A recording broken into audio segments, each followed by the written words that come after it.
दोस्तों हमारे देश भारत पर बहुत पहले से ही अनेक हमले हुए। इन हमलों ने प्रत्यक्ष या अप्रत्यक्ष रूप से भारत को प्रभावित किया। भारत की इस स्थिति में इन घटनाओं का योगदान है। अनेक हमले भारत के इस रूप को बदलने के लिए हुए, लेकिन वास्तव में कोई भी हमला या घटना भारत को बदल नहीं सकी, बल्कि भारत ने ही उन्हें अनेक प्रकार से परिवर्तित कर स्वयं में शामिल कर लिया और इस प्रकार बना स्वरूप ही आज हमारे समाज में देखने को मिलता है। इन्हीं घटनाओं और हमलों में मोहम्मद बिन कासिम का हमला भी गिना जाता है। ये भारत पर अरबों के हमलों का शुरुआती दौर था। दोस्तों मोहम्मद बिन कासिम सऊदी अरब की खिलाफत का एक सेनापति था। उसका जन्म सऊदी अरब के ताइफ नामक शहर में हुआ था। पिता की मृत्यु कम समय में होने के बाद उसके पिता के भाई हज्जाज बिन यूसुफ ने उसका पालन पोषण किया। उसने बिन कासिम को युद्ध और प्रशासन कलाओं आदि की शिक्षा दी तथा उसकी शादी अपनी ही बेटी यानी कि उसकी बहन जुबैदा से कर दी। हज्जाज उस वक्त इराक का राज्यपाल था। दोस्तों हज्जाज ने ही उसे 17 वर्ष की आयु में मरकान तट के रास्ते सिंध पर हमला करने के लिए भेजा था।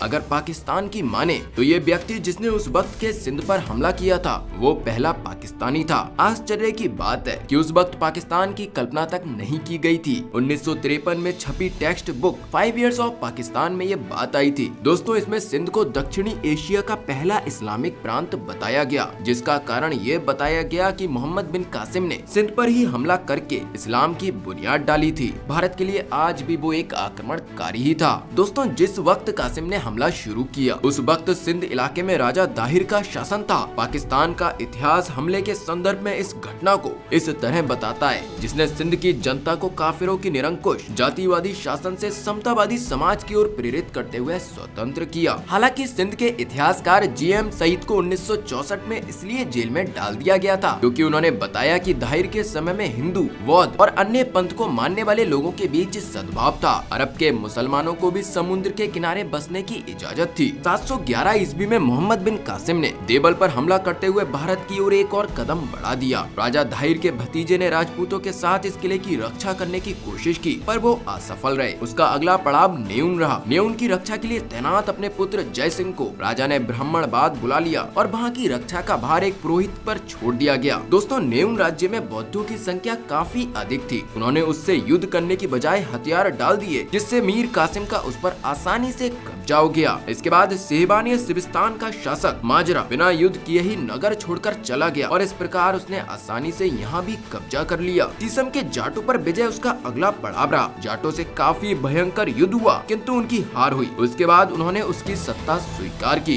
दोस्तों राउर विजय इन सभी में महत्वपूर्ण रहा, क्योंकि यहाँ पर राजा दाहिर और मोहम्मद बिन कासिम के बीच युद्ध होता है। इस युद्ध में राजा दाहिर मारे जाते हैं और दाहिर की पत्नी अपने आप को दुर्ग की रक्षा में असफल पाकर आत्महत्या कर लेती हैं। दोस्तों ब्राह्मणबाद में राजा दाहिर के पुत्र की हार होती है और अगला पड़ाव आलोट था, जहाँ की जनता ने शुरुआत में तो लोहा लेने की कोशिश की पर बाद में हार मान गई और आखिर में कासिम ने मुल्तान पर आक्रमण किया। इस नगर के विजय के बाद यहाँ पर इतना सोना मिला कि उसका नाम उसने स्वर्ण नगर किया। दोस्तों 714 में उसके ताऊ हज्जाज की और 715 में खलीफा अल वलिद की मृत्यु हो गई। इसके बाद कासिम को वापस जाना पड़ा और इस प्रकार उसकी विजय यात्रा सिंध तक आकर सीमित हो गई। हम इस अध्याय को अरबों द्वारा किए गए आक्रमण का महत्वपूर्ण हिस्सा मान सकते हैं और इसकी वजह से इस्लाम का आगमन भारत में हुआ। इससे भारत में इस्लामिक संस्कृति का प्रारंभ हुआ। हालांकि हमारी भारतीय संस्कृति की सबसे खास बात ये है कि ये सभी को स्वयं में समाहित कर लेती है। इसके साथ भी ठीक यही हुआ, लेकिन इसका सबसे नकारात्मक प्रभाव ये था। दोस्तों अब अरब आक्रमणकारियों के लिए भारत का दरवाजा खुल चुका था और इस वजह से एक बड़ी सांस्कृतिक विध्वंस हुआ। लाखों धर्म परिवर्तन हुए, हजारों मंदिरों का विध्वंस हुआ तथा बड़ी मात्रा में लूटपाट, मार काट और न जाने कितनी बहन बेटियों के साथ अत्याचार हुए। स्त्रियों को घरों से खींच कर उनकी देह लूटी जाने लगी और इस तरह इस इस्लामिक आक्रमण ने भारतीय इतिहास को एकदम पलट कर रख दिया। गंदगी और नफरत से भरा ये ऐतिहासिक मोड़ दिया। दोस्तों जब खलीफा अल वलिद की मृत्यु हुई तो उसका छोटा भाई सुलेमान बिन अब्दुल मलिक अगला खलीफा बना। जिन्होंने उसे इस ताज को हासिल करने में मदद की वो सभी हज्जाज के विरोधी थे। इस तरह हज्जाज के समर्थकों और विरोधियों की वजह से ही कासिम की मृत्यु हुई। इतिहासकार बलाजुरी के अनुसार नया खलीफा हज्जाज का दुश्मन था और उसने हज्जाज के सभी सगे संबंधियों को सताया। बाद में उसने मोहम्मद बिन कासिम को वापस बुलवाकर इराक के मौसूल शहर में बंदी बनाया और वहीं पर उस पर कठोर व्यवहार और पिटाई की गई, जिसके चलते मोहम्मद बिन कासिम ने दम तोड़ दिया। तो दोस्तों आज की वीडियो में बस इतना ही। चलिए मिलते हैं एक और नई वीडियो के साथ।